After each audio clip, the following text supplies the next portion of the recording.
मोच्या भयणी भावांनो, आमी सगळीं जाणाव देव आमचो अप्रोमीत मोग करता. ती कुशालकायेची गजाल, देव आमचो मोग करता. कित्याक देव म्हणल्यार मोगूच. देव म्हणल्यार मोग, तें देवाचें सोयंब.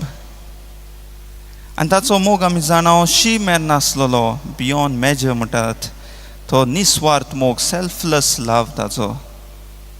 आनी आज जेजूय होच मोग देवाचो शुभ वर्तमानांत स्पश्ट करता.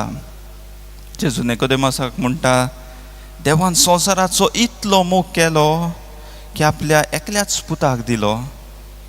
संवसाराचेर कास्तीचें फॉर्मोट मारूंक न्हय, पूण पुता वरवीं संवसाराचें तारण जोडून घेवंक, संवसाराचें ताळोन जावंक. कितलीं सोबीत उतरां हीं उतरां देवाचो मोग कितलो रुंद, लांब आनी खोल आसा तें आमकां दाखयतात. आनी हीं उतरां फकत आयकोंक सोबीत आनी शितळ न्हय, पूण ती एक म्हत्वाचो गूट आमचे मुखार दवरतात. तें म्हणल्यार देवाचो मोग. देव म्हणल्यार मोग. देवान मोगान हो संवसार रचलो आनी आपल्या मोगाची कुणां कशी आमकां सगळ्या मनशांक रचली. पूण आमी मनशांनी त्या मोगाक नाकारलो. पातोक आदारून देवाच्या मोगा सरशीं मनशां पयस केलीं. पूण देवान तांकां सोडून दिवंक नात. देवान हो संवसाराचो नाश करूंक ना, पूण मोगान आपल्या एकल्याच पुताक ताणें संवसारांत सरवण करूंक धाडलो, त्या संवसाराची सरवण करूंक धाडलो. आनी जेजू जेन्ना ह्या संवसारांत आयलो तेन्ना जेजून आपणाक जाय तशें करूंक ना, पूण आपणाच्या बापाची कशी केली. आपणाच्या बापाचो मोग परगट केलो. न्हय फकत उतरांनी ताणें तो परगट केलो, पूण आपल्या करण्यांनी तो परगट केलो. आनी शेकी आपले हात विस्तारून त्या कुर्सार मरोन ताणें आपणाचो मोग आमकां दाखयलो. म्हज्या भयणी भावांनो, ही जावन आसा आमच्या भावार्थाची बुन्याद. जेजून आपलो मोग आमकां त्या कुर्सार मरोन दाखयलो. आनी देवाचो मोग फकत एक कल्पना वो एक विचार न्हय भाव भयणो. देवाचो मोग खरो, अप्रोमीत, निस्वार्थ मोग, तारण जोडून दिवपी मोग तो. जेन्ना होच मोग शिसांनी अनुभवलो, तांचें जिवीत बदल्लें. तांणी आपलें जिवीत देवाक भेटयलें.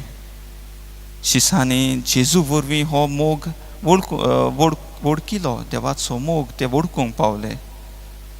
आनी आयची वाचपांत, पयल्या वाचपांत आमकां कळोन येता, शीस बोनकुणींत वचूंक देखून तयार जालें.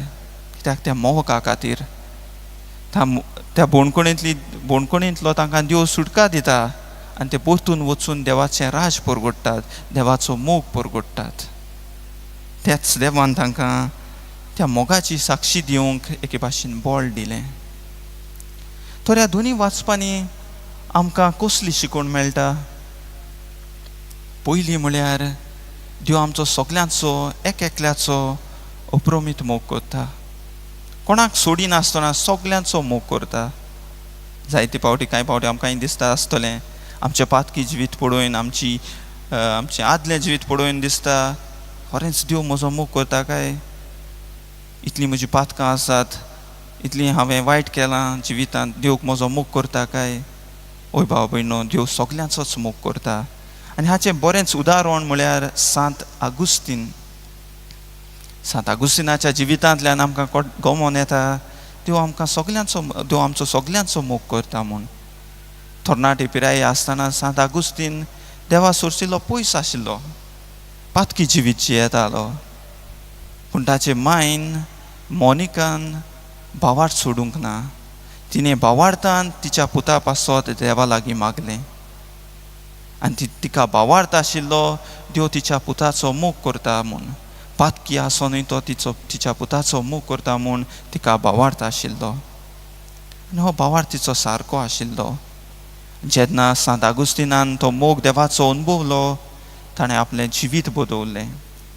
आनी आज एक तो आमकां एक व्हड सांत कसो आसा.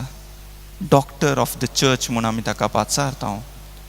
येदो व्हडलो सांत जावंक पावलो. म्हज्या भयणी भावांनो, सांत आगुस्तिनाच्या जिवितांतल्यान आमकां गमोन येता देव आमचो सगळ्यांचो ताबीन आसतना मोग करता. आमी ताचे तावन पयस लेगीत आसलीं जाल्यार तो आमची वाट पळयता, मोगान आमची वाट पळयता. ताची भुरगीं आमी परतून येतलीं म्हूण तो एके भाशेन रावता, आमची वाट पळयत रावता. हें जावन आसा पयली शिकवण, ही जावन आसा पयली शिकवण. देव आमचो मोग करता. दुसरी शिकवण म्हळ्यार देव आमचो इतलो मोग करता जाल्यार आमचो जबाब कसो काय. देव आमचो इतलो मोग करता जाल्यार आमी एकामेकाचो मोग करूंक जाय. आनी हो मोग आमी दिसपटी जिवितान आमी दाखोवंक जाय. दुसऱ्यांक बरें उतर दिवन जाता ते भाशेन दुसऱ्यांक बोगसूंक, जाणीं आमकां दुखयलां तांकां बोगसून आनी दुसऱ्याच्या आदाराक पावूंक आमी अशे तरेन देवाचो मोग एके भाशेन पोरकोट करूंक जाता. न्हय फकत आमच्या उतरांनी पूण आमच्या कोरण्यांनी आमी देवाचो मोग पोरगोट करूंक जाय. Saint John of the Cross सांत जो हांव हो सांत म्हणटा, इन इंग्लीश भाशेन म्हणटा तें, in the evening of life we will be judged by love alone. म्हणजे जेन्ना आमच्या जिविताची यात्रा ह्या संवसारांत सोंपतली, जेन्ना आमी देवा मुखार उबीं आसतलीं, देव आमकां कितली गिरेस्तकाय जोडली, कितली आमी जोयती वंत जालीं हाचेर विचार करचो ना. तो होच एकूच विचार करतलो, म्हज्या पुता, म्हज्या दुवे, केलाय तुवें तुज्या पेल्याचो मोग, पाडल्या तुवें तुज्या सोरवंडराची मोगाची आज्ञा. होच विचार देव आमकां करतलो. तो ह्या प्रश्नाचेर आमी आज नियाळ करुया आनी आमचे दोळे देवाच्या मोगाचेर घालुया, देवाच्या मोगाक आमची काळजां उक्तीं करुया. तोच मोग आमी सदांच अनुभवूंक आनी तोच मोग आमी दुसऱ्या सवें वांटूंक आमकां देवाची कृपा आनी बळ हें आमी सांत मागुया.